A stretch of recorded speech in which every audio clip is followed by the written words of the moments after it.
Hello, I'm Aubrey Shepherd, and we're going to look at some photos and see some things from nature again today.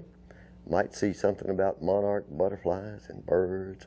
Well, that's not a monarch butterfly. That's a smaller butterfly. It's called a crescent pearl, or a pearl crescent. Can't remember. Look how tiny those flowers are. That's a grass-like plant. I can't remember the name, but you can see they're tiny, tiny, even when they're open, and most of the time you just see them look like they're round at a distance. And there's a swamp milkweed seed pod right in the center of the photo there, and that's on World Peace Wetland Prairie in South Fayetteville. And there is a monarch caterpillar on a swamp milkweed plant at World Peace Wetland Prairie. And also, you'll see, let's see, 1, 2, 3, I can't see that very well, but some of the photos I got 3 in and some of them I got 4 in, depending on how they were wadding up on those plants. That's another form of milkweed. It's known as common milkweed, Asclepias syriacus. Asclepias incarnata is the swamp milkweed.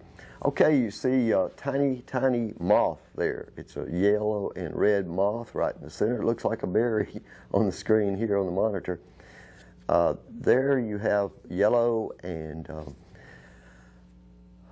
purplish pink type of sunflower species. They're aster species. And here we go with some swamp milkweed flowers. And of course, that's not in the sunflower family. So these flowers are not structured like sunflowers. But all those things in the aster family, so many of them are like sunflowers. They're structured in the traditional way of an aster. And even if they're tiny, tiny or great big cultivated asters or sunflowers that get giant, they're still part of that aster family of flower structure. There's a female monarch butterfly. She's on swamp milkweed. You can see there's not only a flower, but on the same plant there is a seed pod. Now here's the female, but she's been visited by a male. See those dots on his wing near the center on each wing? That dot tells you it's a male. The females don't have that little black dot, and their black stripes on their back are thicker. Now you can see the little enlarged place near the center on each of those wings, be at the middle of your screen there. That's a male, and that allegedly puts out a pheromone to attract the females.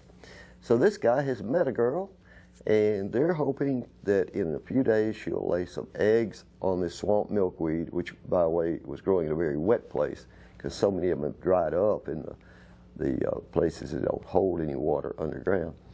Anyway, now we've jumped to a different kind of butterfly. This is called a fritillary, and it was the great spangled fritillary.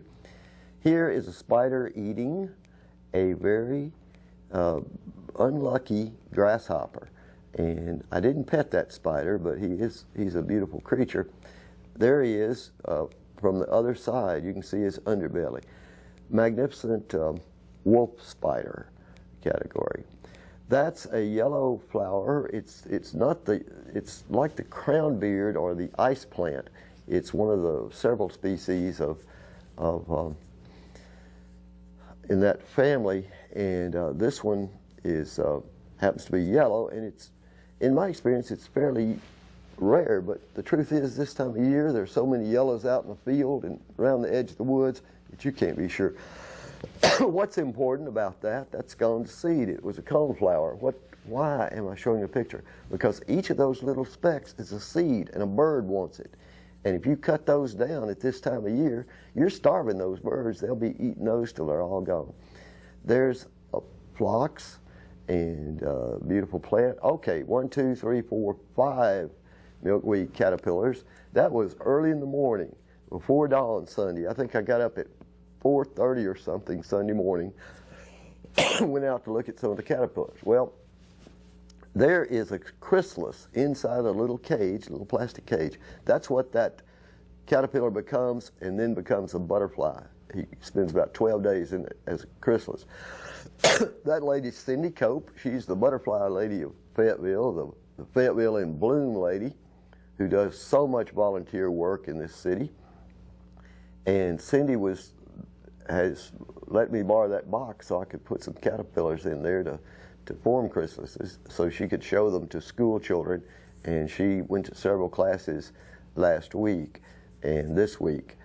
Until next time, by the way, we're recording this on the 20th of September 2010. Please do your part to help keep the water clean, the air pure, and the woods green. And don't mow or brush hog or anything right when the critters need the vegetation to live. Thank you.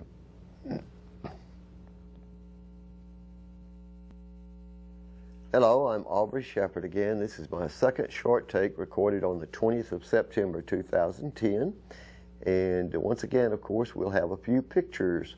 And if we're recording this, we'll see them a week after it was recorded. Okay, there is a butterfly, I can't tell which one on the monitor, but that is a flower called the boneset. In the other short take today, well, there's a monarch for sure in this picture on boneset, and maybe we still close up, I can tell you whether that's a male or female. I think it's female, judging by the thickness of the black lines there. Anyway, she's probably one that laid a caterpillar that I had over there on swamp milkweed. Swamp milkweed, not all the swamp milkweed has flowers right now, because when these caterpillars find a milkweed plant, they may eat the bloom and all, and then there are other bugs that are eating these flowers. But there's a tiny flowering plant. The stem's not tiny, but the flowers are tiny, so you can barely see them. Wish we could blow them up even more and show you. There's the boneset with the monarch butterfly, and you see another little insect up to the right. That's shaped sort of like what we call a stink bug. There are lots of those, and they don't all stink, I guess, but they're important in the chain of life, in the system of feeding human beings and all the creatures human beings depend on. Okay, that's a female monarch butterfly. See how thick the lines on her, and you don't see, well, gosh, I almost think I see the enlarged. No, that's the female. But we would clearly, those black lines on the back there would not be so thick and pronounced on the males, and you would see the little enlarged spot on one of those. But anyway, she's very beautiful, and she's gathering strength and probably hoping that a male will find her there, and she'll try to lay some eggs in time for the caterpillars to develop, and then the chrysalis, and then a new generation of monarchs. And the ones born in October, late September and October, are usually they're the only ones that can survive the winter, fly to Mexico and survive the winter. So I just love seeing those caterpillars. That's on the common milkweed, Asclepias syriaca, and you can see the holes eaten in the leaves. And if enough caterpillars show up, enough eggs are laid on these plants by the monarchs, then you'll see those things have no leaves left, maybe no stem. That's a smaller one. It's younger. It only takes a few days for these guys to get from the width of your thumb in length to almost, well, the length of many people's little finger they get to before they form the chrysalis. So they're little beauties, and if you find caterpillars on anything but a milkweed, they're not likely to be monarch caterpillars, because they can't eat anything but milkweed, and there are many species. There's another big-leaved plant, but it's got tiny flowers, so that's about the best close-up I could make of it, and I'm proud to have that. But these are difficult to see sometimes, and that's one of the things that creates plants that has flowers that are like all the pea family and bean family plants. And there's another aster family plant. It may be called a sunflower, but I'm not going to attempt to name all these yellows. There's a different species of yellow. I hope we got a few more. No? I guess we're running out of photos. But anyway, I've got lots of photos, and you can't get but, say, 25 in 15 minutes. So we do well, and I appreciate having the time on CAT to share some photos.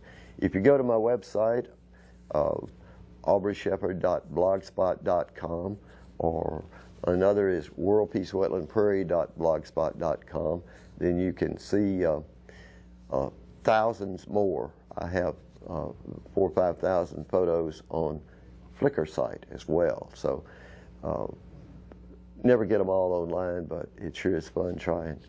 Till next time, this is Aubrey Shepherd asking you to do your part to help keep the water clean, the air pure, and the woods green. See ya.